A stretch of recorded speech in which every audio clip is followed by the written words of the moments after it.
95% de ce qui est produit en scénario historique comporte évidemment une part de fiction, en tout cas une part d'inventé. On va le voir avec Stéphane et Stéphane aujourd'hui. Reste à définir et à bien démontrer ce qu'on peut, là où on peut tricher ou pas. C'est-à-dire que par exemple, si on fait une vidéo sur les FAFL et que les gens qui sont dans les avions des années 50, ça fonctionne pas. Par contre, on pourrait tout à fait imaginer une histoire des FAFL et d'avoir comme héros une personne inventée, qui n'a pas appartenu à l'escadron, parce que cette distance-là permet de raconter quelque chose de manière beaucoup plus décontractée, et sans dire oh bah oui mais alors lui il a existé mais machin il l'aimait pas, truc vraiment. Comme dans tous les scénarios, la BD historique demande à trouver sa bonne distance. Or la bonne distance, bah, c'est souvent d'être très rigoureux sur le contexte, voire exact. On nous demande de plus en plus d'exactitude, et moins sur avoir quand même un côté romancé, avec un personnage inventé qui pourra avoir une vie privée, par exemple, qui va pouvoir donner un petit peu du sel narratif, si vous voulez, si le type est amoureux, et puis qu'il veut revoir sa belle, ou voilà, et qu'il va... Bon, vous avez compris ce que je veux dire. Donc voilà, donc, voilà. Mais je digresse, je termine la présentation. Donc dans la BD historique, qui est aujourd'hui de plus en plus de nouveau à la mode, on a un sous-genre particulier qui est l'aviation. L'aviation, on a nous dans le franco-belge deux grands pionniers, un grand pionnier qui est Jean-Michel Charlier, qui était le grand scénariste pilote lui-même d'aviation, et qui a donc fait Bogdani et Tanguy et la Verdure, et qui sont les deux grands classiques de la BD franco-belge. On pourrait remonter aux États-Unis avec des gens comme Milton Caniff qui ont évidemment montré un petit peu la guerre de Corée, tout ce qui s'y passait. Je pense que là, on est à Dieppe, on va s'en tenir un peu quand même à la BD franco-belge, parce que effectivement, dans la BD franco-belge, il y a eu, avec Tanguy et la Verdure et surtout Bogdani, vraiment deux grands classiques qui d'ailleurs existent toujours, sont aujourd'hui repris, qui sont parmi les chefs-d'œuvre de Charlier avec Bouguerie et Barbe-Rouge. Donc voilà, alors, après je vais laisser la parole à nos deux auteurs là. Que dire de plus? Le public évolue, et effectivement on ne pourra plus aujourd'hui, je pense, mais on peut en débattre, faire une histoire d'aviation historique comme faisait Charlier. C'est fini, c'est terminé. On peut pas appeler les Japonais face de citron, c'est plus possible. C'est une autre époque, et aujourd'hui je crois que le public qui a grandi, qui a évolué, qui demande dans l'aviation une très grande rigueur, et moi je trouve que par moment il y a un rapport à la maquette qui est intéressant. Pour avoir fait moi aussi un peu de BD d'aviation et puis des BD avec des westerns avec des armes, on a dans ce lectorat-là des gens qui veulent vraiment l'exactitude, donc ils demandent de plus en plus de documentation.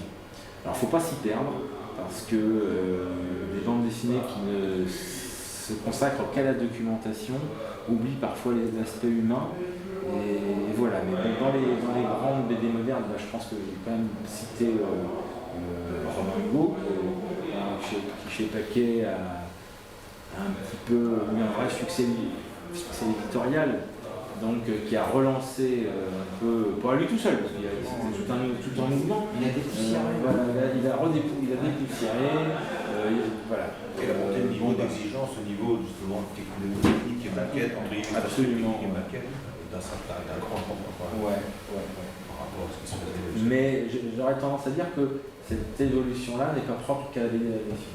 C'est-à-dire qu'on voit que la bande dessinée moderne, historique, de toute façon, mais même la bande dessinée en général, quand vous faites aujourd'hui, du fait d'Internet et de la démocratisation quand même de la culture et de la connaissance, on n'a plus du tout affaire à un public d'ignorants. La BD des années 50 était très pédagogue, on apprenait, des gens étaient déjà bien contents aujourd'hui, on a affaire à des spécialistes. C'est-à-dire qu'on est parfois lu par des gens qui s'y connaissent mieux que nous. Et c'est assez intéressant, parce qu'il ne faut pas qu'on tombe non plus dans le piège, c'est ce que je disais tout à l'heure, mais en même temps c'est intéressant. Mais quand vous faites une bande dessinée qui se passe à New York, c'est pas la Statue de la Liberté, 3 immeubles. Ça, dans les années 50, on pouvait figurer New York comme ça. Aujourd'hui, c'est fini. Pourquoi? Parce qu'un certain pourcentage de votre lectorat va avoir lui-même visité New York, ce qui n'était pas le cas il y a 60 ans. Moi, les gens qui avaient vu New York, il y en avait quand même peu. C'est quand même des gens très, très riches qui voyageaient. Aujourd'hui, tout le monde peut voyager. Je pèse mes mots. Mais en tout cas, vous pouvez, si vous commencez à mettre la Statue de la Liberté au milieu de Central Park, on va vous dire il y a quelque chose qui va pas. Et si vous commencez à voir l'Empire State Building du mauvais côté de Manhattan, on va vous le dire aussi. S'il est sur le Hudson ou sur l'East River, on va vous le dire. Voilà. Parce que les gens y sont allés, on fait le coup de bateau, et puis ça, après, voilà. Donc on a une exigence comme ça. Et puis il y a un flot d'images permanent maintenant depuis quelques années aussi qui complète ce voyage éventuellement. Internet fait qu'on a multiplié notre consommation d'images par 100. Et voilà. Et donc, effectivement, on peut peut-être commencer par une question comme ça, puisqu'on est entre nous. Moi, je constate par exemple qu'Internet, il y a un effet pervers à Internet, c'est une espèce d'aseptisation de l'image, parce que les gens vont aller toujours vers les mêmes images. Alors en avion, par exemple, quand on fait une référence d'avion, on tourne toujours sur les mêmes. On a par exemple beaucoup de mal à trouver des intérieurs de cockpit. Voilà. Alors est-ce qu'il n'y a pas l'étape suivante de nos boulots de figuration par le dessin? À mon avis, passe beaucoup par la fréquentation soi-même de... Dans l'idéal, ça serait ça. C'est de pouvoir accéder à des avions, enfin à des modèles, de se balader autour, de tourner autour, de rentrer, etc. Bon, ça serait idéal. On n'a pas toujours le temps de le faire, ni la possibilité, parce que c'est pas forcément à côté qu'il y a un speed, tel modèle, etc. Maintenant, il y a à côté d'Internet, qui c'est vrai, permet quand même déjà de débroussailler le terrain, d'avoir accès à une documentation vraiment importante. Il y a des bouquins qui existent. Ah oui, et ces bouquins précis. Pardon. Il y a de plus en plus précis. Alors, très extrêmement précis, tant dans les plans des avions que justement dans les détails qu'il y a à l'intérieur d'un cockpit ou d'un moteur, etc. On peut aller très très loin, et ça, c'est vrai que c'est plutôt accessible dans des livres. Alors, ces livres qui ont été numérisés, et qui sont accessibles sur Internet aussi de façon illégale, mais enfin bon, voilà, c'est un peu parce qu'on ne peut pas non plus avoir 300 bouquins chez soi sur l'aviation ou sur un modèle d'avion. Mais Internet, en tout cas, moi c'est vrai que quand je suis sur mes avions en train de me prendre la tête sur un petit détail que je ne vais pas trouver, je me dis, à chaque fois je repense à l'époque de Charlier et des dessinateurs qui travaillaient à cette époque-là, je me dis comment ils étaient vraiment, parce que... Les essais pilotes eux-mêmes. Alors ils étaient pilotes eux-mêmes, les dessinateurs je ne sais pas, mais... Charlier, oui. Mais parce que c'était ça le sens de ma question. C'est que aujourd'hui, on voit. C'est ça. Il est pilote lui-même aussi. Voilà. On voit dans beaucoup de bandes dessinées d'aviation, on voit les avions très très bien dessinés, il y a tous les détails. Sauf que il n'y a pas le ressenti. Non, parce que la position de l'avion dans l'exemple est impossible. Et ça, pour avoir la bonne position de l'avion, la fiche technique ne le donnera jamais. Alors nous, on a une chance, je dirais une chance, alors des fois c'est... Ouais, il faut voir comment on pense. On a un éditeur qui, sur FFL qui lui-même connaît très très bien tout ça, et qui a un coup d'œil sur justement les évolutions d'un avion dans l'espace, dans l'air, etc. Et qui va tout de suite dire non, ce que tu as dessiné là, c'est pas possible. Parce que lui, il est, c'est vrai, je sais pas, 200 jours par an, il est dans l'air. Donc il les voit, les avions, tout le temps, il les photographie, il est photographe, et donc il a l'habitude de voir ça, et tout de suite, il va me dire si sur la planche, ce que j'ai dessiné est cohérent ou pas cohérent, possible ou pas possible, car il va dire, mais alors, en fait, je m'aperçois que souvent, je dessine n'importe quoi. Parce qu'effectivement, je suis pas pilote. Et c'est sur ces conseils ou ces remarques que je vais pouvoir rétablir un petit peu les choses, de façon à ce qu'elles soient cohérentes avec ce que vivrait un pilote dans son avion. Mais moi tout seul, effectivement, en n'étant pas pilote, je vais faire plein de bourdes. Si je ne suis pas épaulé, soit par l'éditeur ou soit par un conseil, si j'avais un ami qui est pilote. Et, toi, c'est juste qu'un ami, mais tu ne peux pas monter un avion. Notre éditeur m'a fait monter en avion. Il me pousse à faire du simulateur de vol, comme ça. Il me pousse à aller en avion. Bon, il m'a payé des tours en avion pour que je le vois, donc c'est plutôt intéressant d'ailleurs. Mais on ne retient pas, enfin je veux dire, voilà, on est pilote, on ne l'est pas. Moi je ne suis pas, même si je suis fils de pilote, mais moi je ne suis pas. Et donc c'est vrai qu'il faut, au-delà des images, des détails, de comment c'est fait un manche à balai, une mitrailleuse, une aile, etc., il faut avoir une connaissance de ce que c'est qu'un vol pour faire quelque chose d'aujourd'hui cohérent, parce que effectivement beaucoup de dessinateurs sont pilotes eux-mêmes, enfin en tout cas ceux qui marquent comme on sont aviateurs. Alors dans les avions, je descends encore un niveau, on a différentes époques historiques. En gros les pionniers, des pionniers jusqu'à la Première Guerre mondiale, on va dire. Ah oui, on parle de l'aviation. Des BD d'aviation thématiques. D'accord, thématique. Voilà. Première Guerre mondiale. Après on a création Première Guerre mondiale, la Seconde Guerre mondiale. L'aéropostale, qui est peu traité quand même. Malheureusement, parce que pas conflictuel. Exactement, c'est ce que disait l'éditeur. Bon, après on a la grande période Corée, avec Corée et Vietnam, donc 1975, c'est bon, oui, j'ai dit. Et puis là on a les conflits modernes qui ne sont pas non plus énormément traités. Pourquoi? Si, la question moderne est pas mal traitée, mais pas forcément, par exemple sur l'Irak, il y a rien. Mais par contre, c'est beaucoup de BD sur la technologie, donc on voit la technologie, l'espionnage, etc. Mais ça reste autour de ça. La BD d'aviation moderne, on va dire des années 80, 90, 2000, ça tourne autour de ça. Mais pas sur... La grande série d'aviation moderne reste à faire. La guerre des Malouines, s'il y a une BD sur la guerre des Malouines, les années 80, mais pour nous c'est assez... c'est moins. Mais sur par exemple la guerre en Irak ou l'Afghanistan, pour être plus proche, il y a... Oui, c'est plus traité par James Bond que par... c'est plus au cinéma, effectivement. Donc, et les populaires dans la figuration de ces avions-là Alors je sais pas, parce que je connais quelques dessinateurs qui les dessinent, mais eux ils adorent ces avions-là, enfin les avions modernes, les Rafale, etc. Moi je sais que je suis incapable de dessiner. Autant, c'est comme si on me demandait de dessiner une vieille bagnole, une traction, je sais pas quoi, alors, ça va me plaire. Et une Clio, j'arrive pas. À force d'avoir des maquettes ou des modèles, mais ils travaillent sur simulateur, pareil, ils travaillent sur, ils ont des modélisations en 3D des avions, etc. Enfin, ça devient, en tout cas je parle là uniquement de ce que je connais, c'est-à-dire chez Zephyr. Les gars, ils travaillent, c'est du dessin industriel. La question. Oui, pardon, j'avais Vas-y, pose ta question. Parce que c'est par rapport à ce que vous disiez au niveau historique pour l'aviation. Vous n'avez parlé que des conflits. Alors, en gros, pourquoi est-ce que quand on pense à bande dessinée d'aviation, on pense toujours guerre ou conflit? Ce qu'on dit sur l'aéropostale, parce que c'est pour ça le notion, mais il y a aussi tous les. Pourquoi est-ce qu'il n'y aurait pas de. Je sais pas s'il y a des intrigues d'avion ou simplement avion de ligne, avion de tourisme. Natacha, hôtesse de l'air. Alors, il y a Natacha. Exact. Oui, d'un point de vue moderne, parce que là vous parlez, oui, c'est dommage, la version contemporaine, on ne parle pas de la guerre en Irak, etc. Mais je ne sais pas si, est-ce que justement c'est. Moi je suis en train de réfléchir. Maintenant puisse le faire. Je suis en train de travailler sur un scénario justement qui ne va pas se dérouler pendant un conflit. J'en dirai pas plus parce que je vais me faire piquer l'idée, il filme tout.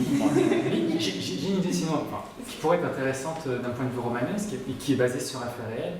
C'est après la diffusion du mariage, du couronnement d'Élisabeth II, il y avait différentes équipes américaines qui se battaient pour avoir les bobines. Et il y a deux équipes qui se faisaient la course au Atlantique pour qui sera le premier à arriver en Amérique du Nord pour transmettre des bobines et les diffuser à tout le monde. Et donc il y avait deux chaînes, je ne sais plus lesquelles, qui se tiraient un petit peu. Ça dans les années 50, non? Donc 52, je crois. Mais bon, je vais quand même essayer de répondre à votre question. Oui, non, il y en a plein à faire, mais le problème est que dans la BD d'aviation, comme dans le western, comme dans tout ce que veulent les gens, c'est des combats. C'est-à-dire qu'un avion de guerre, il est quand même fait pour faire la guerre. Il ne faut pas s'en cacher. Mais quand c'est un avion de guerre, mais c'est ce que veulent les gens. Tu fais pas une BD sur des gens qui sont à l'aéroclub à côté. Mais si. Ah non, mais on peut. Ça m'intéresserait personnellement. On peut, mais c'est-à-dire qu'aujourd'hui, voilà ce que les gens ont envie de raconter, parce que quand on est passionné d'avion, que ce soit dans le dessin ou dans le scénario, on a envie de s'en servir. Si tu as un F-16, puis qui passe son temps au sol, sans dégommer... Scénaristiquement. Voilà, scénaristiquement, même graphiquement, le combat aérien, c'est quand même sympa à mettre en scène et à dessiner. Voilà, c'est tout bête. Mais effectivement, moi je pense que l'aviation manque, ça c'est une remarque sur laquelle je rebondis. En fait, on dit toujours, quand on a envie de se moquer des BD d'aviation, que souvent les dessinateurs d'aviation ont plus de mal sur les personnages. Et c'est vrai aussi dans le scénario. C'est-à-dire que souvent, la place des avions, parce que pour faire bouger un avion, un combat, dans un scénario, c'est 4-5 planches. Quand on a un album où on comporte 46, là, et qu'il y a 3 combats, on a déjà la moitié de l'album qui se passe en l'air avec que des mecs qui font allô, allô, allô. Donc, du coup, la psychologie des personnages est réduite énormément. Que dans le western, par exemple, on va avoir plus du rapport d'homme à homme qui va. Un duel, ça va vite, quoi. Voilà. Et donc, on va avoir certains genres, dans la BD de genre, qui va être plus ou moins apte à développer la psychologie des personnages. Et c'est pour ça qu'on se rappellera plus de la personnalité de Blueberry que de celle de Bugden. Voilà. Ça, j'aurais tendance à dire que c'est purement technique. Voilà. Et je pense aussi, pour être dans ces réflexions-là de nos jours, qu'il faut que la bande dessinée d'aviation devrait réfléchir à mieux traiter les personnages. Allez Stéphane, dis-nous ce que tu en penses. Je vais juste rebondir. Parce que c'est lui le scénariste. L'aviation est associée au militaire. C'est vrai que dans toutes les BD, on a d'ailleurs 99%, c'est associé aux militaires, aux appareils militaires. Maintenant, c'est vrai qu'il y a des avions qui sont, puisque vous parlez de tourisme ou civil, comme le Concorde. Par exemple, faire une BD sur le Concorde, qui est un avion hyper marquant, il y aura des choses à faire. Parce que visuellement, ça serait quelque chose qui serait sympa à faire. Maintenant, construire une histoire autour du Concorde sur 46 pages, on ne peut pas faire qu'une BD sur le Concorde en lui-même. Parce qu'il n'y aura pas tellement d'intérêt. Donc il faut construire, comme disait Fred, sur les persos, il faut construire une intrigue, etc. Bon, après, on peut faire une prise de tâche, le Concorde, voilà. Moi, j'ai fait en 26 minutes sur le Concorde, mais je ne l'ai jamais vu. Un 26 minutes. Ouais, un dessin animé, mais j'ai jamais vu, c'était produit. Mais en BD, faire un truc statique en BD. Avec le Concorde, j'ai déjà réfléchi, parce que j'adore ce avion. Ça pourrait être de la pub, mais bon, oui, c'est à dessiner. Il s'est pas craché, hein, le Concorde. Donc essayez de voir comment ça s'est après, fait avec les personnages. Voilà, Et en fait, alors, on peut faire une histoire. Le méchant qui a Titanic, ça a marché, hein. ça marche. Et pourtant, on savait qu'elle allait se cracher à la fin. La patience aussi entre ça. Après, voilà, il y a quelques avions qui sont des avions de civils, etc. On peut faire sur les Boeing, sur les Airbus, qui sont des avions marquants. Par contre, il y a aussi une épopée avec tous les précurseurs. Ah bah, ce qui est le plus intéressant, les records, les postales, etc. Voilà, c'est avant la Première Guerre mondiale.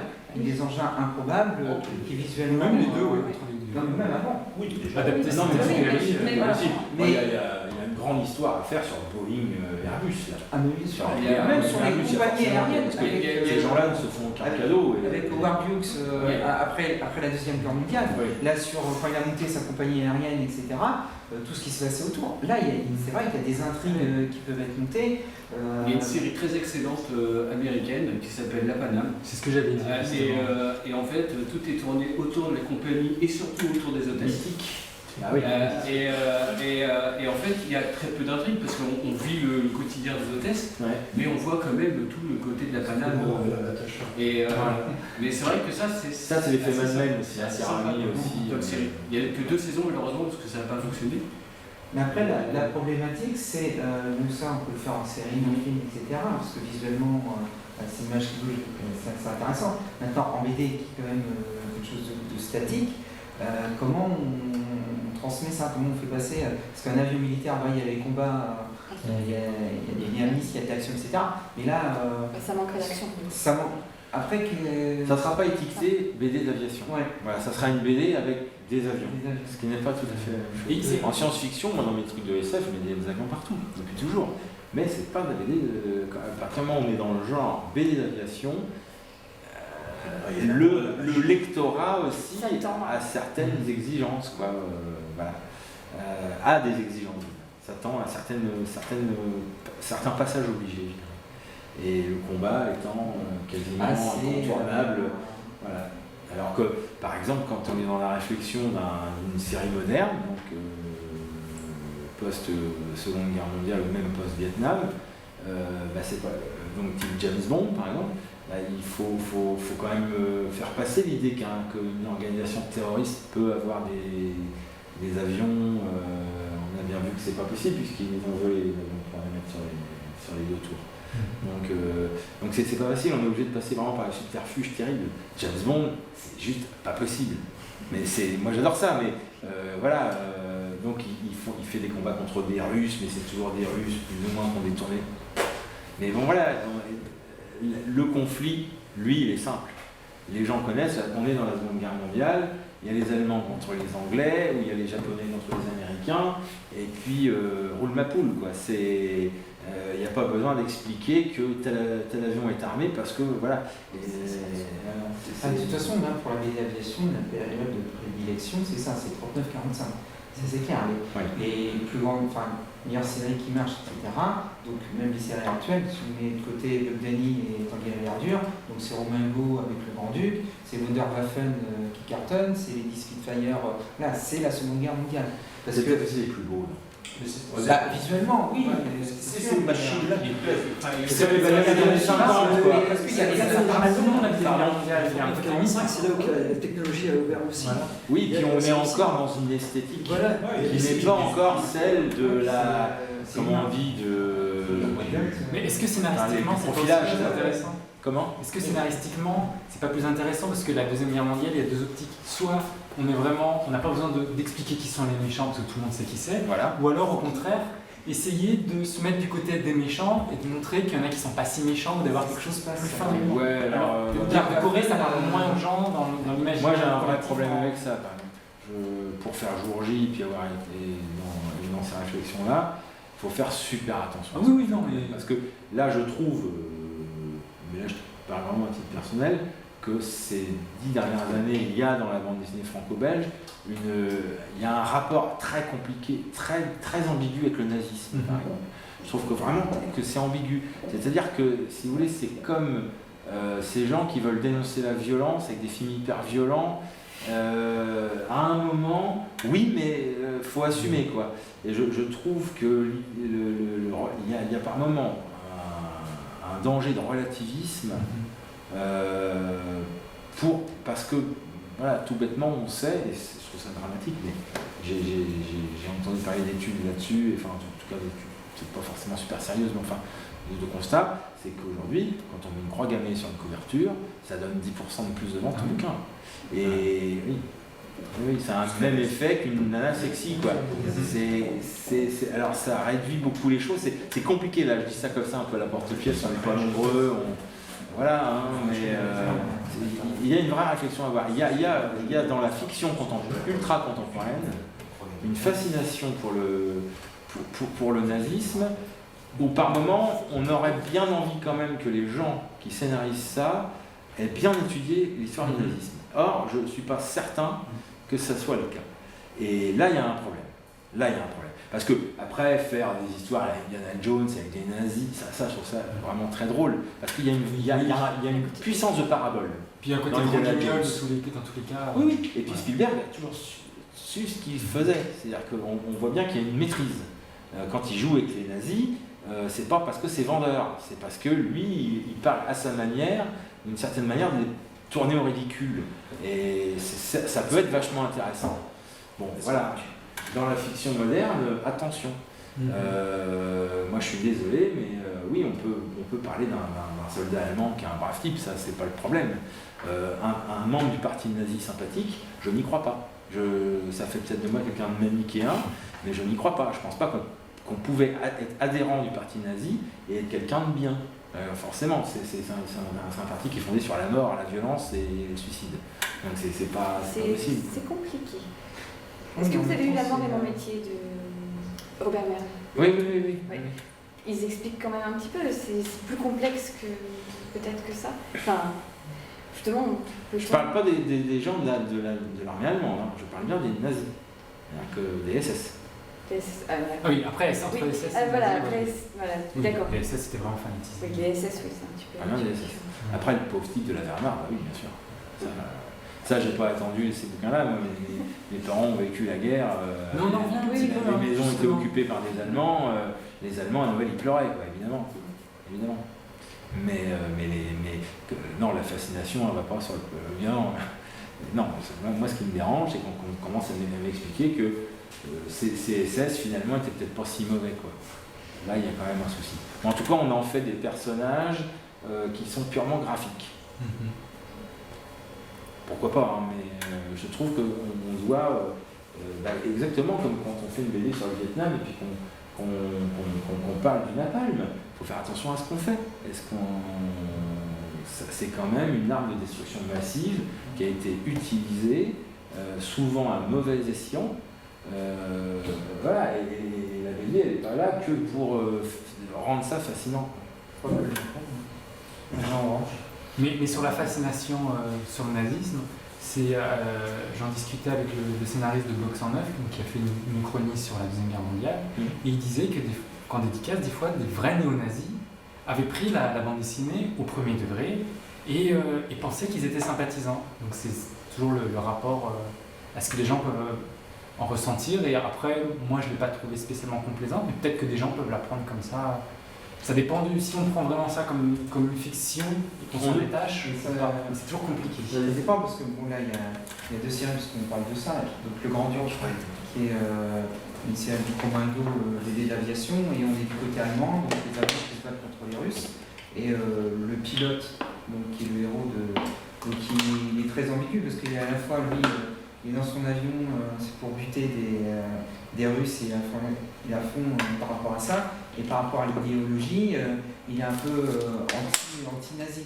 Mais il est entre les deux, quoi. Il ne sait pas trop se situer. Donc ça, et Wunderwaffen, c'est un peu pareil, parce que c'est un peu le même sujet, parce que là on est dans l'armée allemande, et le personnage de pilote, Wunderwaffen, qui n'est pas nazi, mais qui en fait à un moment donné se retrouve catapulté comme icône du nazisme. Et en fait, il rentre dans ce film parce que lui, ce qui l'intéresse, c'est pouvoir piloter des avions, et de toute façon, il utilise ça aussi. Et c'est vrai que dans le message, ça peut être ambigu, mais moi, je pense que c'est bien aussi de montrer des... Alors, je vais peut-être un peu de monter sur le BD, pas toujours être, voilà, il y a les Américains qui sont arrivés, ils ont sauvé la France, les Anglais, etc. Comme je disais tout à l'heure, de montrer toujours le côté des bons qui nous ont sauvés, voilà, les gentils, etc. Après, il y a comment on ficelle une histoire, comment on développe la psychologie du personnage. Et je pense qu'effectivement, du côté des Allemands, je pense qu'il y a des gens qui étaient pas du tout nazis, qui se trouvaient embragués dans ce truc-là, et on fait des choses qui n'étaient pas forcément géniales, mais pas pour autant des nazis purs et durs. Les gens qu'on a mort, etc. Et dans Wunderwaffen et le Grand-Duc, les deux personnages sont un petit peu dans ça. C'est-à-dire qu'ils font leur métier. En fait, on les montre en faisant leur métier de militaire, de pilote. Voilà, et c'était des combattants, et c'était pas du tout dans l'idéologie et politique. Voilà, ça c'était. On en discutait par rapport nous, voilà, ce qu'on disait sur. Moi, je suis dans une chronique, donc sur Omega, là, on a pris l'autre partie. C'est-à-dire qu'on s'est dit, le point chronique, il est que les journées de février 34 tournent vraiment, donc les ligues d'extrême droite prennent le pouvoir en France. Donc il n'y a pas, après il n'y a pas d'Allemagne nazie, puisqu'il dégomme Hitler assez vite. Et donc c'est la France finalement qui devient la puissance fasciste d'Europe. Ce qui est un peu tiré par les cheveux, mais voilà, c'est une base de départ. Et donc là on s'est amusé à montrer les pilotes, dont Saint-Exupéry, quelle aurait été leur attitude. Voilà. Et l'histoire dit que au début, ils sont, ce que dit Stéphane, c'est-à-dire qu'ils sont pilotes, ils sont peu politisés, ces mecs-là, et ils mettent 3-4 ans à comprendre. C'est-à-dire que pendant 3-4 ans, ils vont faire leur métier de pilote, c'est un texte qui reste dans l'armée. Ils n'ont pas vraiment le choix de toute façon. Voilà, il a tous ses amis qu'il a connus à l'aéropostale, il a sauvé des gens, ils sont ensemble, Et puis bon, après l'histoire raconte que Syntex finalement fait passer des gens en Angleterre et se fait tuer à cause de ça d'ailleurs. Et donc voilà, c'est l'histoire d'un pilote qui va justement quitter la France. Mais c'est certain. Bon voilà. Après bon, les contenus, voilà, c'est aussi à chaque scénariste de peser ce qu'il fait. Et je pense que il faut faire attention. On ne peut pas faire n'importe quoi avec l'histoire, et a fortiori avec l'Uchronie. Je dirais que presque l'Uchronie, ça demande encore plus de rigueur. Parce que sinon, on peut tomber dans le relativisme et puis voilà, tout se vaut. Quoi. Non, tout ne se vaut pas. Tout ne se vaut pas. Pour rebondir sur le Vietnam, parce que la question tout à l'heure, moi je fais une série sur le Vietnam aussi. C'est quoi le nom Air Force Vietnam. D'accord. C'est une BD érotique aussi, dans le Vietnam.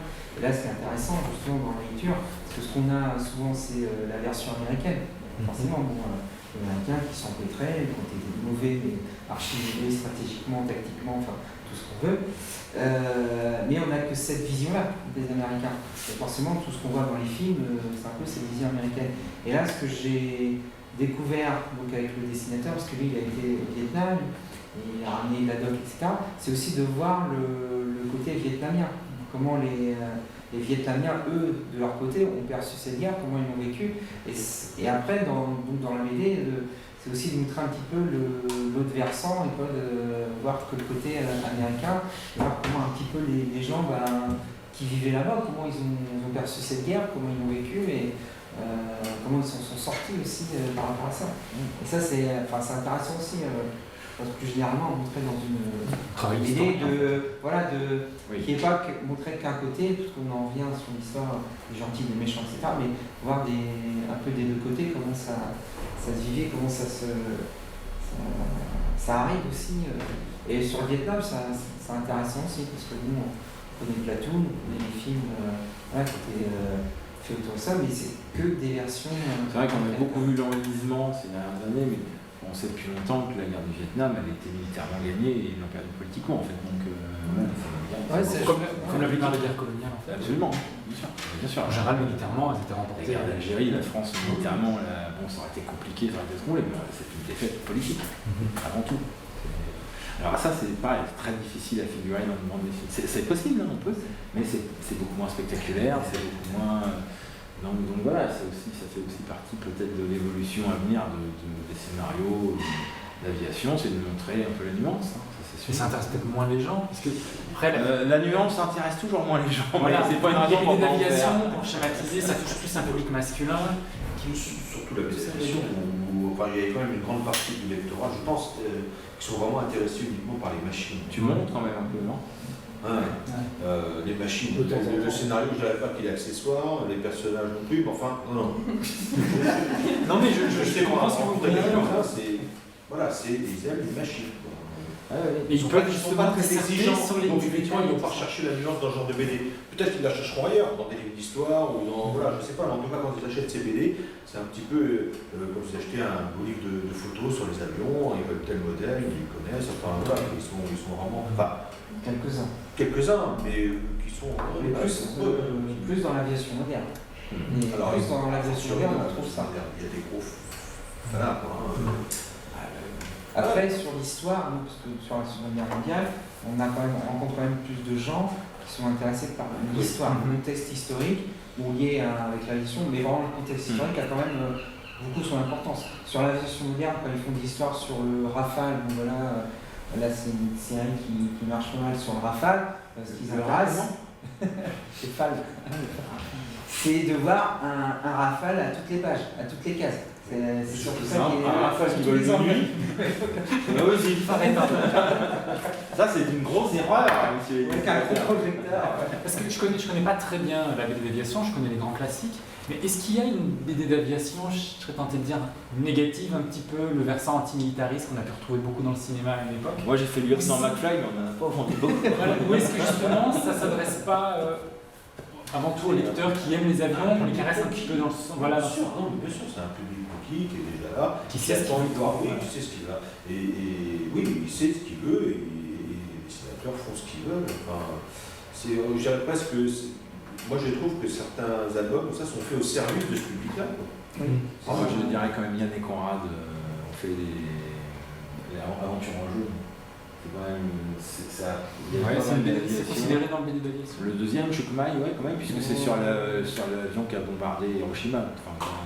D'accord, oui, non, je connais la BD, je l'aurais pas spontanément mis dans la. Non, c'est pas mis dans la BD-version maintenant. Non, mais après, ça parle de voilà, ça peut pas être une histoire négative, enfin je veux dire un peu. Ou une série, ou je sais pas. Négative. Pas négative. Critique. Voilà, critique. Bah, à part ça, moi j'en vois pas beaucoup. Hein. Voilà. Mais critique de l'aviation, ça me paraît difficile. Peut-être du pilote, peut-être. On va voir Oui, critique de l'aviation, peut-être pas forcément, on va dire, pas du Top Gun, quoi. Peut-être plus le côté. On n'a pas besoin d'être aidé par l'armée pour la documentation. Il y en a une, mais c'est tiré par les cheveux, c'est Smolderen, il n'y a pas d'avion, puisque c'est un truc de science-fiction, comment ça s'appelle, Gypsy. Gypsy. Ouais. Il y a des avions dans Gypsy. Ah non, justement. Il n'y en a plus, oui. Oui, c'est pour ça. Il y en a plus, c'est pour ça que j'en parle. Ah oui. Parce que c'est une des rares BD qui a mis en thématique les dangers environnementaux provoqués par la mission. Donc Gypsy, c'est une série de SF où en fait, le transport routier a repris parce qu'on n'a plus le droit de voler. Ça se passe dans 50 ans. Non, il y a peu de remise en question. C'est comme si on faisait un western où on allait dégommer les chevaux. Quoi. Enfin, toi, à un moment donné, non, mais il y a eu des westerns du côté indien, on va dire. Il y a eu des westerns plus manuqués. On n'est pas resté sur la vision de fort et même si c'est très bien aussi. Au Vietnam, il n'y a pas eu de combat aérien, quasiment pas. Combat aérien, un petit peu. Oui, mais que d'un côté, les Vietnamiens, je sais pas, les Chinois. Les Vietnamiens, mais ils n'avaient pas d'avion. Voilà, c'est ça. Il n'y avait que les Américains et les Russes. C'est-à-dire que c'était Amérique contre les Russes. Les Vietnamiens, non, ils n'avaient pas d'avion. Ils n'étaient même pas formés, il y avait à peine des pilotes d'avion vietnamiens. L'armée de l'air du Vietnam du Sud, n'avait quasiment pas d'avion, pas de pilote. C'était les Américains et en face les MiG, donc les Russes. Et voir les Chinois. Il y avait aussi des Chinois. En frontière. Mais ça s'arrêtait là. Et en fait, ce qui était intéressant, c'est que c'est vrai qu'il n'y a pas eu énormément de combats et qu'en fait, les Américains, les pertes américaines au combat ne représentent que 15% des morts. Enfin, les gens qui sont morts au combat, souvent sont morts de maladie, de l'alcool, de la drogue, des serpents, voilà. Et pas vraiment au combat ou au combat aérien. Le pire, c'est. Moi, j'ai découvert ça là, depuis longtemps. Je ne savais pas, c'est l'Argent Orange qui ont détruit, où il y a la ligne de démarcation, en fait, ils ont détruit 90% de la végétation. Toute la ligne de démarcation entre les deux Vietnam, donc bombardée d'Argent Orange, 90% de la végétation a disparu. Et Julien, il a été le dessinateur de la Force Vietnam, il était au mois de mai là, donc il a été sur cette zone, et c'est toujours pas, donc ça date d'il y a 50 ans, et c'est toujours pas repoussé, c'est toujours. L'argent orange a même contaminé ceux qui l'ont manipulé. Ah oui, mais tout le monde, la faune, la flore, enfin tout a été. Donc, je pense qu'à la fin, les Américains n'avaient plus ce qu'ils faisaient réellement. C'était du massacre, du médiatique, parce qu'ils étaient suivis par des journalistes. Et de toute façon, la télévision les suivait partout. Quasiment toutes les guerres coloniales ont fini en massacre et en folie. Enfin, c'est les guerres. Oui, ça fait 40 fini en massacre aussi. Oui, il y a eu des gamins de 14 ans. C'est sûr. Hiroshima à la fin, enfin. Le final était pas mal. Ça vaut partout. Et après, c'est qu'on fait du raffinement, après on améliore, on fait des trucs pourris, plus dégueulasses, plus mortels, plus ça et tout. Et de plus en plus loin à chaque fois. Avant on est au corps à corps, et à chaque fois on recule un petit peu. Moins visible. Tu veux dire Entre les belligérants. C'est-à-dire avant on était sur une plaine face à face où vraiment on avait du corps à corps, et après on se tire dessus, puis après on se lance des missiles, après on se lance des balles, après on est dans les tranchées. Puis après on lance un monde de bombes de très loin. Il y a les deux, parce que les stratégies de formation militaire des 30 dernières années ont quand même beaucoup mis le paquet sur la guérilla urbaine. Là qu'on a à la fois, et là maintenant les drones vont bouleverser aussi tout ça. Avant il y avait le général, il faisait un bon discours. Mets un petit truc de 8 là. Vas-y, enlève 3 degrés. C'est vrai, c'était clair. Parce que le soldat voyait son général, maintenant il le voit plus. C'est une Et interposition. après le chef arrivait, il accordait une oreille. Puis hop, chacun repartait chez soi, retrouver sa famille. Plus ou moins entier. Bon, des fois, oui, il y en a qui rentrent un peu diminués, mais... D'ailleurs, le Vietnam, c'est un côté terrible en fait. Peu de pertes, mais surtout un traumatisme psychologique pour les soldats. Et ça a impliqué beaucoup de gens. Et ça va être sur Internet, toutes nos... Parce que je ne peux pas, c'est une bonne campagne. Bah oui, il faut s'éloigner du sujet. Donc, on a vu la bande dessinée, la bande dessinée historique, l'aviation, et maintenant les thématiques de l'aviation. Et donc dans cette thématique Seconde Guerre mondiale, vous êtes arrivé au FAFL. Tout à fait. Voilà. Alors, Comment ça s'est passé? voilà. Qu'est-ce qui s'est... Racontez-nous. Racontez-nous. En fait, c'était de faire une BD autour de la Seconde Guerre mondiale, de trouver un autre angle de vue, c'est difficile de trouver un autre angle de vue, mais c'est de parler d'aviation et en même temps c'est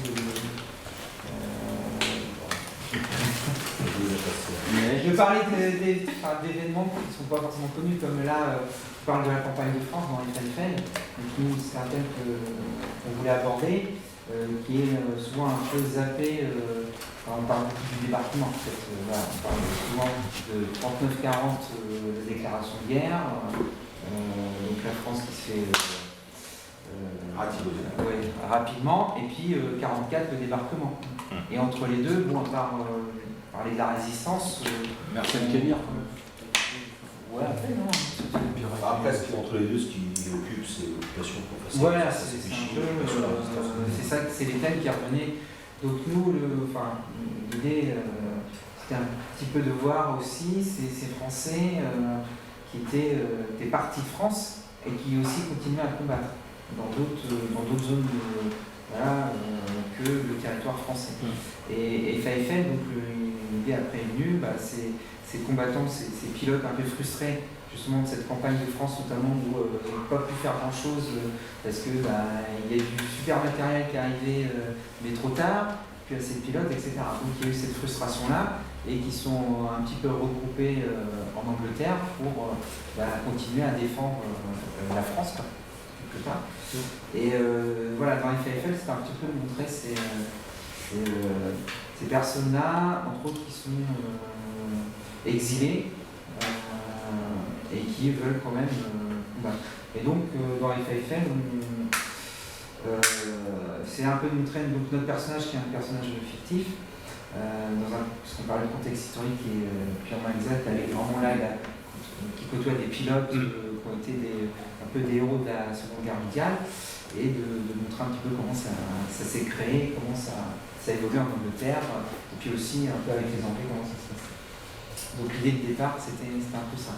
En démarrant de la campagne de France, et après, ce que pas mal de pilotes en fait ont vécu l'exil, et puis qu'une seule idée, c'est de revenir pouvoir en France combattre et dégager les Allemands de France. Puis après est arrivé. C'est ça. C'est ça, c'est vraiment une histoire la vie d'un personnage, Gabriel, et qui est posée sur une trame historique, une chronologie exacte, et on fait évoluer là-dedans. Donc voilà, c'est. Oui, la seule fiction, c'est le personnage. Parce que les personnages secondaires à côté, j'ai envie de dire presque, ces officiers, ces chefs, tout ça, ce sont des personnages qui ont existé. Les seuls personnages fictifs, c'est lui, c'est fiancé. Oui, comment vous faites pour restituer la chronologie? Pardon?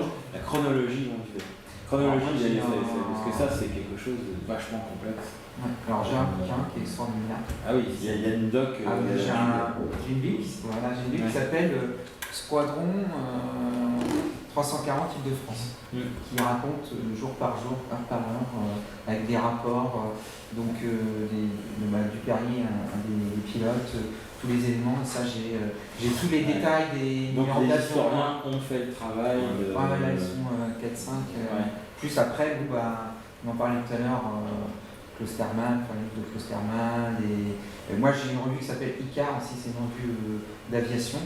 Et ils font par thématique. Et là ils ont fait 6 numéros, c'est un bouquin qui est fait comme ça, avec témoignages donc, de personnes, c'est une revue qui date des années 70-80. Donc ces pilotes-là étaient encore vivants, donc ils racontaient leurs témoignages, donc tout ce qu'ils ont vécu avec photos à l'appui. Et il y a 6 numéros, c'est épais comme ça. Donc moi c'est pareil, c'est ma doc. Quand on parlait de la fascination tout à l'heure, c'est vrai que le grand cirque de Klosterman, c'est quand même un bouquin, je parle de ma génération, qui nous a fascinés. C'est-à-dire que c'est un truc qu'on a découvert, je sais pas, ça a apparu quand ça? Juste après la guerre? Dans les années 50. Les années 50. Non, moi j'ai découvert ça plus tard, mais c'est vrai que le grand cirque, c'est un classique. Donc ça donne envie de faire de la BD, de l'aviation, et que ça se passe avec des Messerschmitt et des Spitfire. Et puis on a c'était terrible. Puis on a les dialogues extrêmement bien écrits. Parce que c'est aussi peut-être quelque chose qu'on peut ajouter à l'argumentation, c'est que on peut avoir tous les sujets qu'on veut, tous les conflits qu'on veut, tous les avions qu'on veut.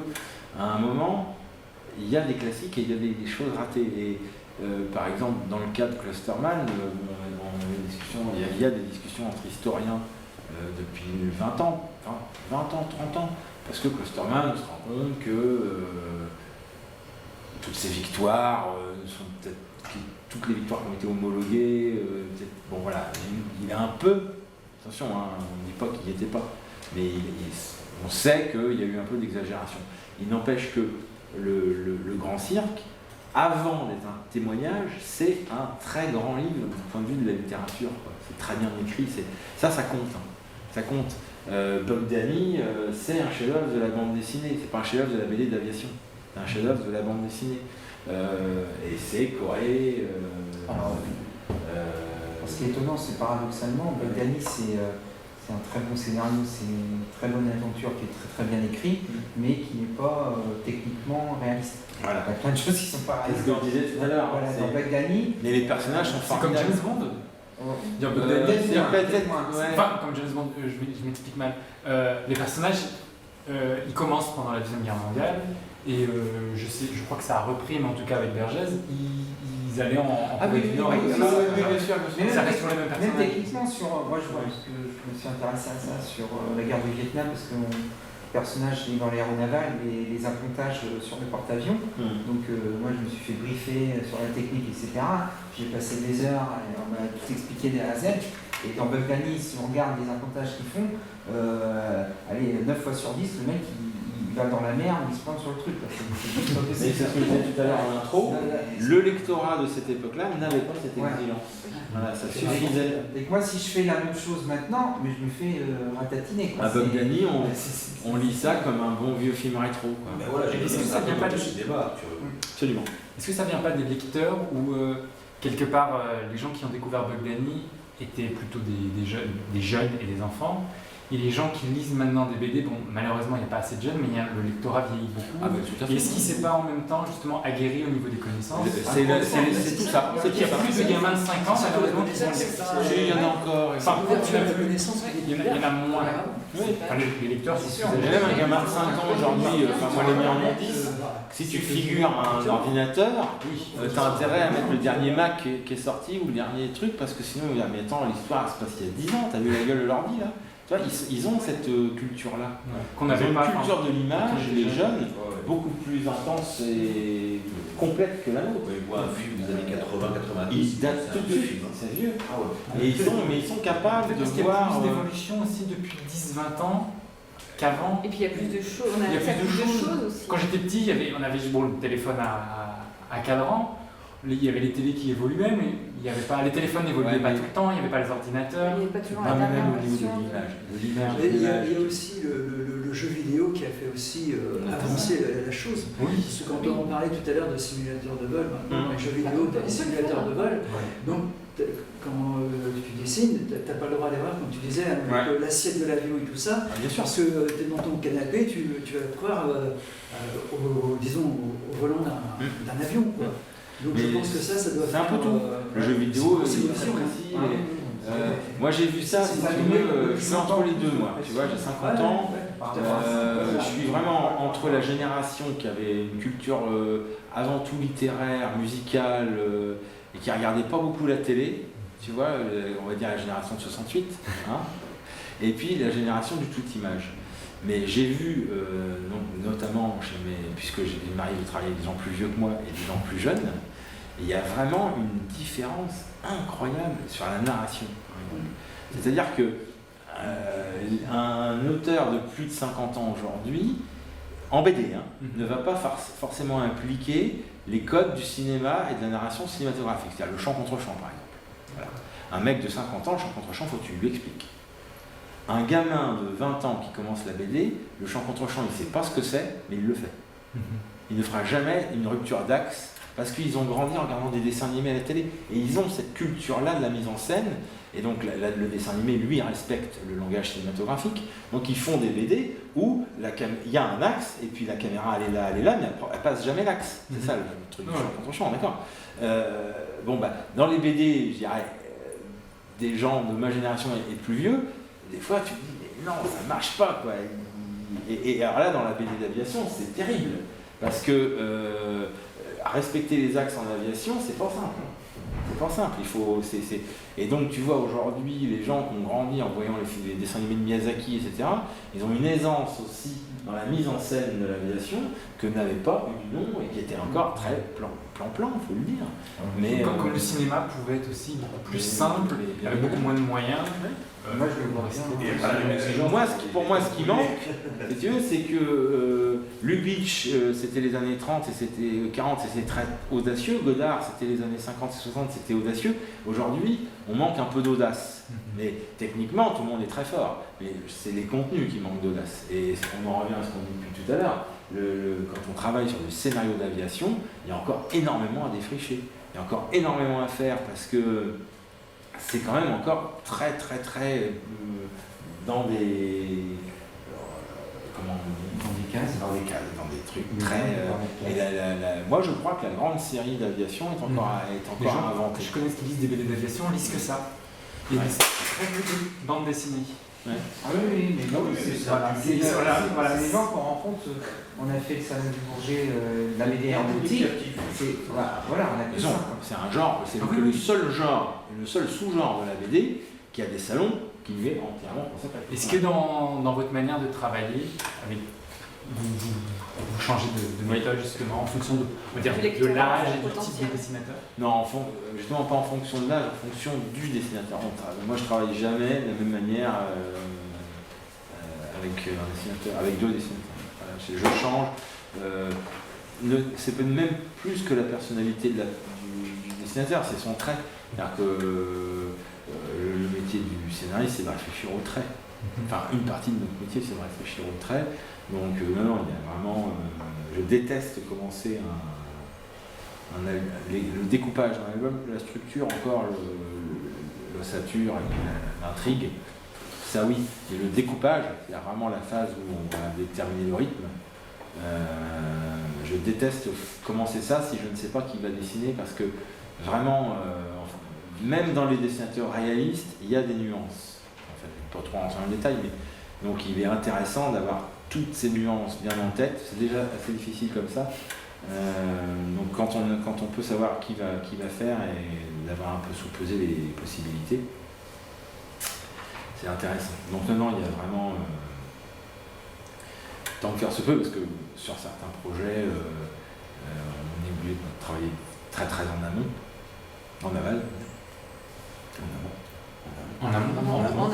bon, très en amont. Et là, on ne sait pas forcément qui va les dessiner. J'avoue être plus à l'aise dans le travail sur mesure. Quant après au rapport, alors là, oui, générationnellement parlant, oui, effectivement, c'est des grosses différences. Oui, ça se sent. Enfin, moi, je travaille avec quelqu'un qui a 25 ans, un dessinateur qui a 25 ans. Quelqu'un qui a 72 ans, c'est tout le même rapport. Mais c'est ce que tu disais tout à l'heure, par rapport à l'image, etc., la mise en scène, etc., moi je dis pas le même. Moi je travaille pas pareil. Donc, Parce que les références en plus sont Toi, t'arrives à être jeune et à être vieux. Voilà, moi je suis en train de Les deux. voilà. Je t'expliquerai. Mais c'est intéressant quoi, ça, en plus, pouvoir bosser avec différents styles, différentes approches, différentes cultures aussi, parce que les gens n'ont pas forcément la même culture, donc c'est ça qui est bien, qui est enrichissant. Moi, j'aimerais savoir comment vous travaillez justement tous les deux sur FAFL. Comment ça va? Peut-être. Je pense que c'est très classique. Hein. Moi, vas-y. Non, il fait le scénario, il fait son découpage, planche par planche, et il me transmet.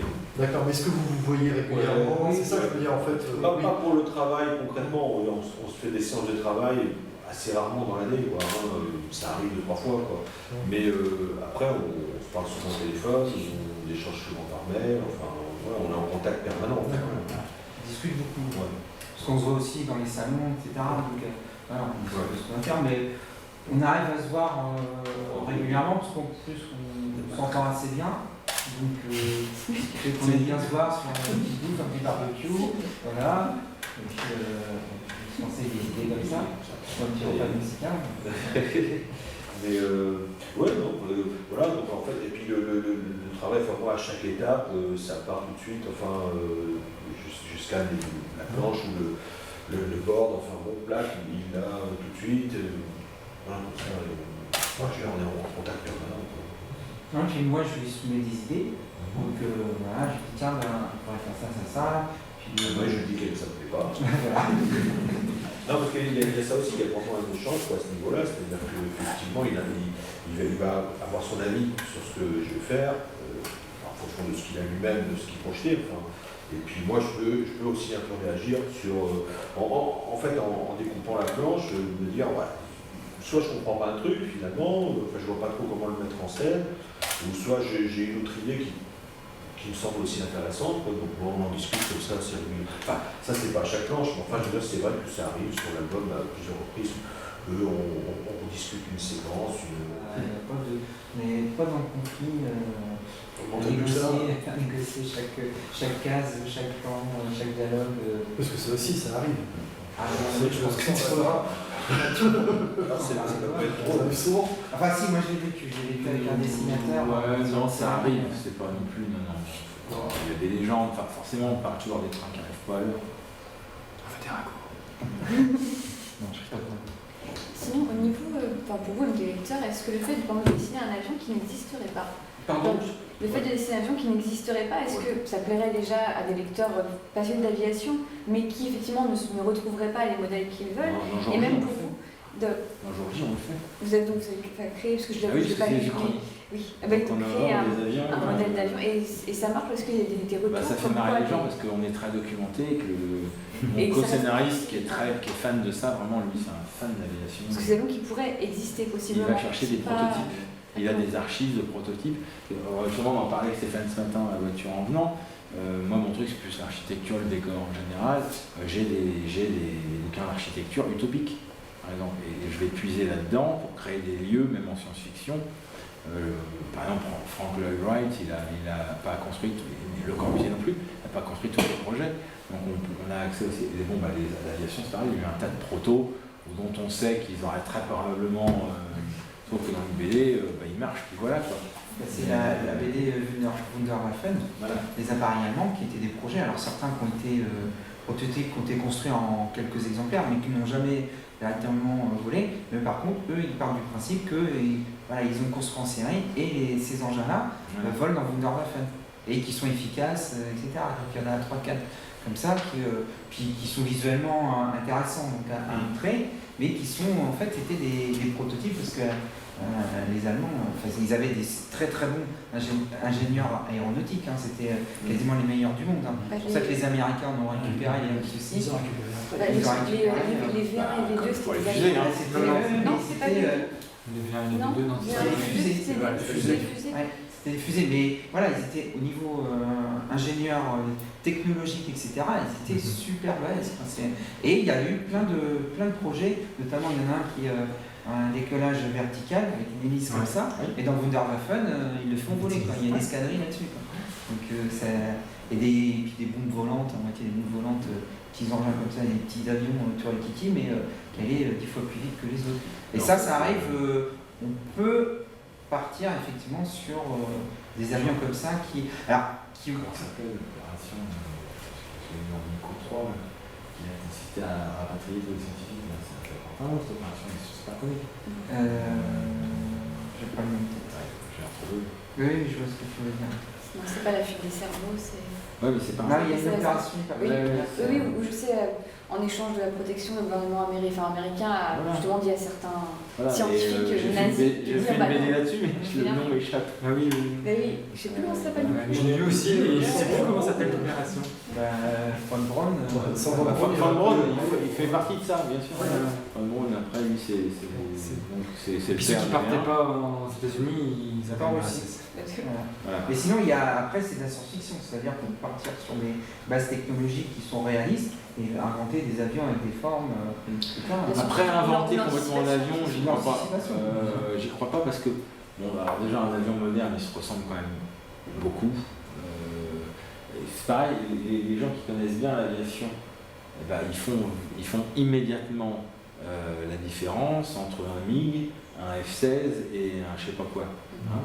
Mais le lecteur lambda, pas du tout. Pas du tout. Et c'est aussi une difficulté de la figuration dans les BD d'aviation, c'est qu'il faut toujours être très très très pédagogue, parce que sinon le lecteur lambda ne fait pas la différence. Et on est même parfois obligé de tricher, donc de mettre un peu des couleurs peu réalistes ou forcer un petit peu sur le réalisme pour différencier, avoir plutôt à tendance vert. Vous faites comment au niveau des FAFL? Parce que je connais pas grand chose, mais je sais qu'ils avaient plusieurs types d'avions. Il y avait des Spitfire, il y avait des Hurricane. Des escadrilles différentes.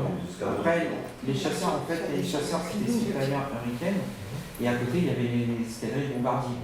Donc les Boston. Mais c'était des unités différentes. D'accord. C'était pas mélangé dans la Et après, il y a eu les avions américains, les Curtiss, les P-40, tout ça, les P-38 qui sont arrivés. Voilà. Mais au départ, bon, et les Allemands, ils avaient le Messerschmitt 109 et le FW 190, là, le Focke-Wulf. Donc voilà, c'était, grosso modo, c'était ça. De chaque côté, ils avaient deux avions. Mais après, il y avait des modèles différents, parce que là, justement, pour le prochain DOM, FAFL5, on reste, l'escadron 340 de France reste sur Spitfire, mais on passe du Mark 5 au Mark 9.